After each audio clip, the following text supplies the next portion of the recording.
I'm talking today about progression MPNs. I think it's an important topic that's been discussed before today. Kind of what we know about it, what measures we have, in 2024 to try and combat it, and kind of where we're going to go from here. I think a big thing to talk about before we even start is kind of what is progression, because progression MPNs is a little bit more nuanced and complicated than progression in other diseases. So I tried to break it down to kind of three main ways to think about progression, kind of zooming in with each next slide. So kind of on the macro level, big picture, I think we could think about progression as kind of changing diagnoses or changing disease states. So we've talked a lot today about ET and PV, essential thrombocythemia and polycythemia vera, being our kind of chronic, very non-aggressive, slow-growing MPNs. Over time, as we know, they can eventually transform into myelofibrosis, which we could think of as a type of progression. And then over time, again, patients or people with myelofibrosis can have progression to acute leukemia. On top of this, people living with ET and MF can experience direct progression to leukemia. And then probably more confusing than we have to go into today, but sometimes the clinical picture of ET or PV can change over years.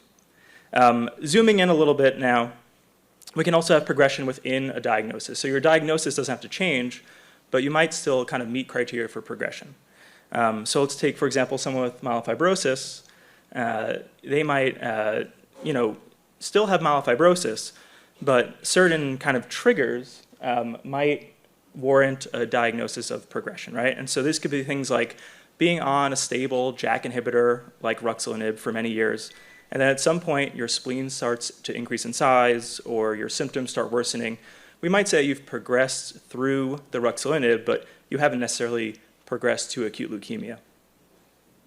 Lastly, zooming in all the way, still within, let's say, a sample patient with myelofibrosis, we can have what I call subclinical or microprogressions. And these are progressions that we don't even see clinically or on blood work, but if we do bone marrow biopsies or do very specialized blood testing, we might be able to pick up on. And these include things like new chromosome changes or new mutations or increased scar tissue in the bone marrow. And while these things might not matter clinically, and we might not pick up on them for years if we didn't do bone marrow biopsies, they can have real implications for treatment, and sometimes can even tip the scales in favor of aggressive treatments like a bone marrow transplant, for example. Obviously, it would take days and weeks to talk about all of these things, and so I thought for the 20 minutes I have, I would just talk about the first scenario, which I think is probably what our minds go to most when we think about progression, and so that means changing actual diagnoses. So let's start with ET and PV. As I said, they can, over time, transform into myelofibrosis. Myelofibrosis we think of as a more aggressive form of an MPN than those other two diagnoses. And it's really characterized by a couple of things. So increased amounts of scar tissue or fibrosis building up in the bone marrow. The bone marrow, as you know, is the factory of our body for blood cells. And so if we have less space in the factory to make blood cells, we're going to have less of them floating around, and we'll have symptoms possibly of low blood counts like anemia or low platelet count, thrombocytopenia, which can lead to bleeding or bruising. The white blood cell count can either go high or low with myelofibrosis. And the other kind of hallmark of progression to myelofibrosis is a largening spleen size. This happens in up to 80 or 90% of people diagnosed with myelofibrosis. And as you can see here, that image on the right, the spleen, which should be slightly smaller than the liver, which is the smaller kind of blob there, has doubled now to twice the size of the liver, and there's only a certain amount of room in your abdomen, and if the spleen is taking up more of that room, then you can have a decreased amount of stomach space and feel full easily and lose weight. So the risk of progression to myelofibrosis is different for various MPNs. I think we've talked about that today. The risks in general are very variable, and you're not going to hear kind of a specific 7, 8, 12% number, but we can kind of make ballpark estimates that, for people with ET or PV, those risks are about 5 to, at the high end, 20% risk of transformation to myelofibrosis. There's another kind of entity here called pre-fibrotic myelofibrosis. I think it's just something that oncologists do for their kind of own amusement to create as many different diagnoses as possible. But this kind of just emphasizes the spectrum of these diseases. you don't go from having ET to myelofibrosis overnight. It takes a while, and this is almost an intermediary state between them. There are some risk factors we have for developing myelofibrosis. These are not, I would say, used in everyday clinical practice, but we can kind of think about them to give us a overview or gestalt of someone's risk. So they include things like your age, your time since diagnosis. So if you've been diagnosed with polycythemia vera for 20 years, your risk of developing myelofibrosis is higher than if you were diagnosed last year. Early signs of fibrosis or scar tissue in the bone marrow, a largening spleen size. And then we do have kind of data on certain genetic mutations, like we've talked about today, not only JAK2, CALR, and MPL, but certain NGS findings that might increase our risk of developing myelofibrosis. What does it look like kind of clinically and for people to know about? So there's a much higher rate of symptoms with myelofibrosis in general. That's not true for everyone. But as you can see here in this extremely gray colored graph, the kind of bars all the way to the right are myelofibrosis patients, and across the board kind of higher rates of both constitutional symptoms, so those are things like weight loss or night sweats, as well as spleen-related symptoms like feeling full easily or abdominal pain. Itchy skin is one of those only symptoms that may actually decrease with myelofibrosis. It's more often seen in people with polycythemia vera. There's an increased risk of progression to acute leukemia once you move from ET or PV to myelofibrosis, and that's the most dangerous complication of these diseases. And in general, we think about myelofibrosis as a more aggressive disease. Before I talk about what we've done to study this, I will kind of say a disclaimer. It's hard to study progression for MPNs, and that's due to a number of reasons. So the first reason is kind of a good thing. It's that not many people with ET or PV will end up transforming or progressing to myelofibrosis. So compared to other types of blood cancers like high-risk MDS or smoldering myeloma, where people can have a 20, 30, 40% chance of progressing yearly, we see these rates are more like 10 or 15% over the course of decades. And so if something's less common, it's a little bit harder to study. The other big thing with progression to myelofibrosis is that these things take time. They take 10, 20, 30 years. And same issues arise when things are rare. When things take longer to develop, we need to kind of design studies and design trials that follow people for decades and decades and decades in order so we can actually generate good data on it. And the longer the trial, the more we need to follow people out. We need more funding, and it takes more effort to organize a good trial that follows people for longer. And then lastly, I think we're still trying to figure out exactly who's at high risk for progression.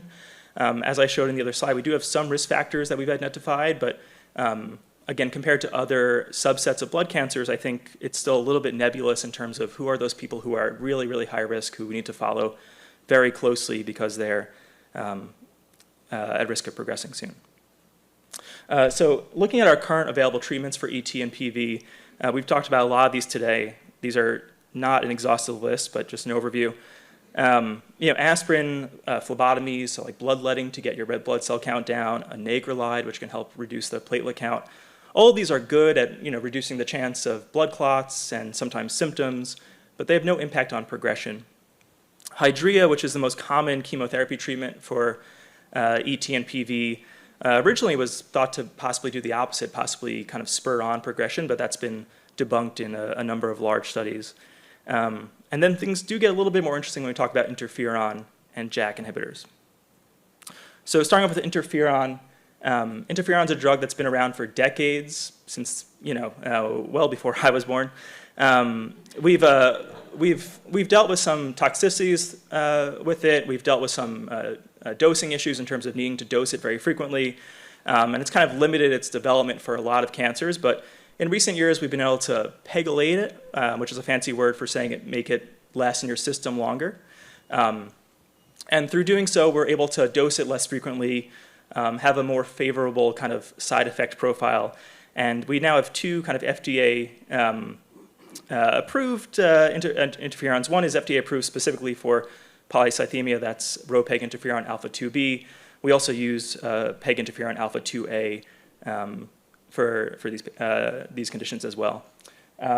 These are slightly harder to give and slightly harder to take for people, so they do have a higher rate of side effects than Hydrea. That's well documented in many studies. They are injectable medications, which is a little bit more cumbersome than hydroxyurea, which is a pill. And you do have to watch out for liver function with these medications. They can sometimes cause flu-like symptoms like muscle aches or depression or mood changes. So they do kind of need to be prescribed by someone who's comfortable giving them and comfortable monitoring for the toxicities. What is very intriguing, I think, to a lot of people in this room who study this about interferon is that over time, interferon does seem to have some effect on those JAK2 mutant cells. And we've talked about this today, 100% or so of people with polycythemia vera have a JAK2 mutation, 50, 60% of people with ET have a JAK2 mutation, but regardless of whether or not you have the mutation, you have some abnormal JAK-STAT signaling. And so we have 3 kind of randomized trials, meaning people were randomly assigned to either interferon or another therapy, often Hydrea. And all 3 of these randomized trials showed a decrease in the amount of JAK2 in the blood after a certain amount of time on interferon. And this is exciting because we also have some data that kind of tells us that people with a lower JAK2 percentage in their blood with treatment do better than people who have a higher JAK2 percentage. Whether or not that's directly correlated or people who respond to treatment do better regardless is a little controversial, but I think it's an exciting finding. The kind of longest follow-up we have is from this trial called the PROUD and continuation trials. At the last time that this data was published, we had about 7 or 8 years of follow-up. So people were followed for almost a decade after starting these drugs. And over time, we saw these lines start to separate. And these lines represent people on interferon or people on mostly hydroxyurea. And the red line, the interferon line, over time started to have lower rates of blood clots or progression to myelofibrosis or even a death. And it's an exciting kind of finding, and it's one that we'll need to continue following to see if it's actionable, but I think that is definitely hopeful. JAK inhibitors as well are sometimes used for people with PV or ET.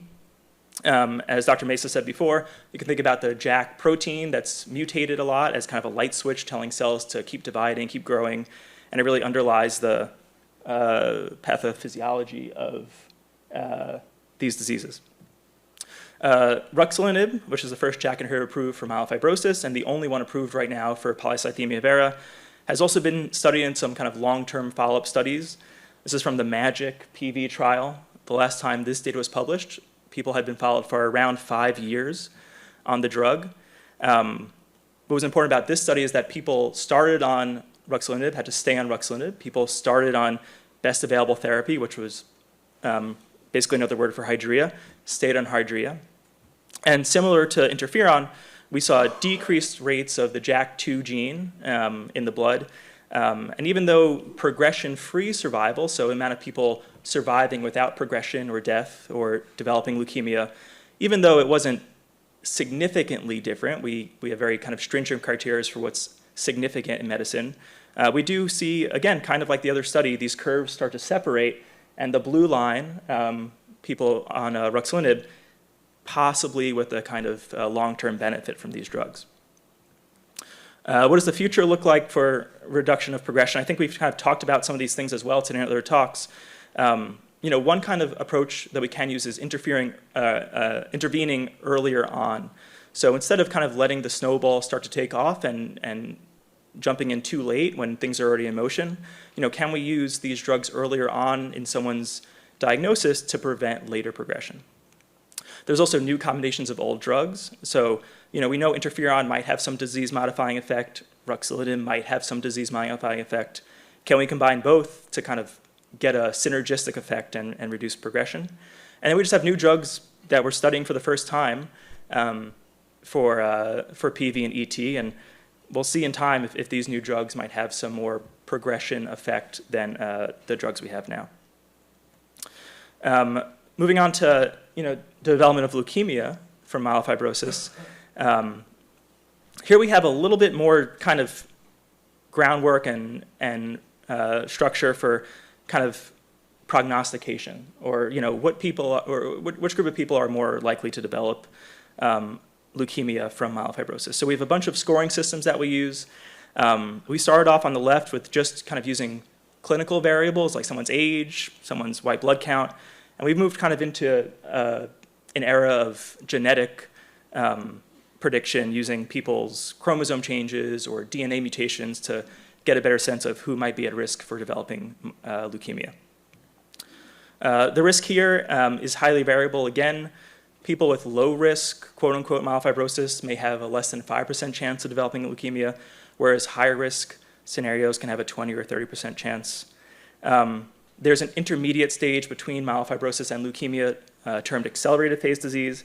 It's important to recognize and important for clinicians and patients to know about because these situations kind of need different treatment. And then some indications for you or your doctor to kind of think about progression and just maybe have some suspicion for it would be things like declining blood counts and increasing white blood cell count, a worsening of the symptoms, or the appearance of what we call blasts in the blood, which are essentially your youngest white blood cells that are somewhat synonymous with leukemia cells. The risk of ET, PV transforming or progressing to leukemia directly is lower. It's only about 1 to 5%, and it has similar symptoms or similar red flags as myelofibrosis. So we have 4 JAK inhibitors approved now for myelofibrosis, as we've discussed. They all have good efficacy in reducing the size of the spleen, reducing symptoms. Whether or not they affect kind of survival is a little bit more controversial, but I don't think any of them kind of have any great impact on the risk of progression. And so, like Dr. Pemaraju said, I think we have to do better. I think we have to start actually trying to modify myelofibrosis instead of just kind of treating the symptoms as they arise. And so we've kind of entered a little bit of a new era, I think, in myelofibrosis treatment, this JAK inhibitor plus X era. We know that JAK inhibitors are effective, but we're looking to see, can we add on extra treatments now to make them more effective? And so we have multiple ongoing studies that are looking at these new drugs, and we'll see if they're more effective with spleen size or symptoms. We've already seen some drugs be more effective with spleen size, but I think longer follow-up will be needed to see if they're more effective with reducing the progression of disease. We're developing more specific JAK inhibitors. So the JAK inhibitors we have now really kind of act on your good JAK protein as well as your bad JAK protein. And that's, it's a nice place to start, but if we can develop drugs that only target the bad JAK protein without inhibiting the good JAK protein, could that lead to kind of deeper responses and better remissions? That's one hope.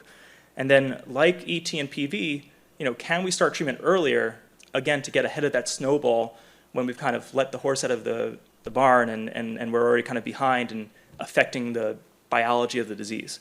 So I think all 3 of these avenues are kind of ways that we can look into improving the rates of progression in the future. Finally, just talk briefly about what happens if you do have progression to leukemia. As I said, there's also a term accelerated phase disease that's kind of an in-between myelofibrosis and leukemia, but behaves more like leukemia. It's the most aggressive type of MPNs. And unfortunately, right now in 2024, our treatments for this are really the same as the treatments for people who develop leukemia out of the blue. And it's unfortunate because we know that these are not the same 2 diseases. So they have different biologies. People who develop these conditions are different. And I think we need to treat them differently and stop treating them like the same disease. So, what are some things we can do to kind of attack acute leukemia from an MPN? There's a few things we can do. We can try and repurpose existing drugs. So we know that things like IDH mutations occur more in people who develop leukemia from an MPN. And so looking at drugs we already have in a new setting might be interesting. We have new drugs with logical targets. For example, like BCL-XL, which is navitoclax, which Dr. Pemaraju talked about before. And then we have new approaches that really haven't worked so well in MPN so far, like immune therapy or cellular therapy, kind of using your own body to fight off the MPN or leukemia. But it's possible we just haven't kind of used those treatments in the right way. And so I don't think we should give up on them, but maybe try and rework how we're using them. So finally, take-home points. I think we've done a good job of putting Band-Aids on MPNs in 2024, but I think kind of modifying the actual disease is the kind of the future, and that is paramount and synonymous with reducing progression. There are many different time points within someone's life with an MPN to intervene on this. So that can include earlier when you have a very chronic diagnosis like ET or PV, or it can include, it could be later when someone's already developed myelofibrosis. It's not like we're losing that opportunity. And then, finally, due to a number of factors, like I talked about, these are rare events. Thankfully, these take time to happen. We really need kind of concerted and collaborative efforts within the MPN community so we can, do these long-term studies and help people in this situation. So I think that's all I have. Thank you for your attention. Oh, thank you. Nicely done. Questions for Dr. Coltoff? Oh, where am I looking? I have a statement and a question. I really like your shoes. The question is, okay, we're looking at progression moving to the right. Have we ever had a case where we got it to move back to where it went from MF back to the PV? Or? Yeah, in general, these diseases kind of move in one direction, right? They move forward. You might have known someone or heard of a family member who maybe was diagnosed with a more aggressive subtype of this and then got a second opinion maybe and had an earlier phase. That's probably just due to some kind of sampling error or maybe two different sets of eyes. But for the most part, we don't think that these are diseases that spontaneously regress. They tend to need treatment in order to do that.